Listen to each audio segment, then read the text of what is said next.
I'm full of sensible heresies. How do you think we got out in Roosevelt's time of that depression? How do you think pernicious Adolf Hitler, inheriting about the same, at least 1/3 unemployment, got out of it? And both of us got out of it at about the same number of years as you're getting to 1939. If you look at Mrs. Schwartz's analysis of that, it's completely remote from the truth. This is not how it happened, but this is equivalent to how it happened. Somebody invented helicopters, and somebody went to the printing press and printed off millions and billions of legal tender. And then those helicopters flew over the poorer rural regions and the slums of the city. And there wasn't a problem of whether the money was going to be saved or wasn't going to be spent.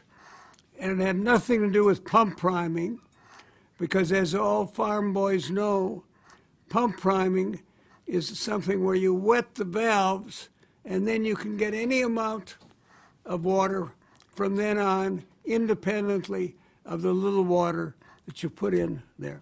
It had nothing to do with jump starting, although farm boys didn't know about jump starting at that time. It was not a Federal Reserve operation. And the reason it wasn't a Federal Reserve operation, every story breeds another story. In the first week of the Franklin Roosevelt following inauguration, every bank in the country was closed down in a bank holiday. And only the good banks were allowed to reopen. Now, in Berlin, Wisconsin, Will Crawford, somebody I knew very well, I won't discuss my relationship to him, was the only bank that was allowed to reopen.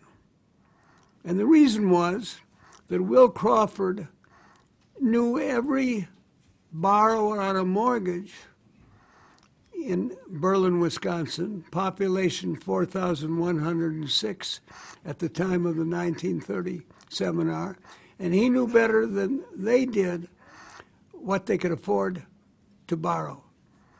So he was allowed to stay open.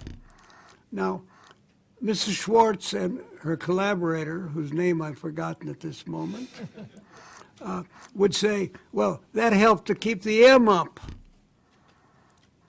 That's a joke. He didn't go out and start making new loans. He acquired more Treasury certificates, which had a yield of essentially zero. So we never got out of the Great Depression. Yes, we did.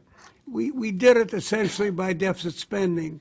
And if you turn to the American Economic Review, I think 1958, E.C. Brown has the best analysis of what the magnitudes were of the spendings, the deficit spendings, and what the putative effects would be under most plausible models.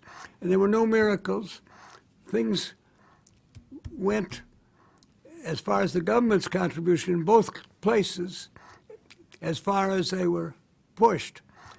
I think something like this is going to happen because we're so much like the situation we were in.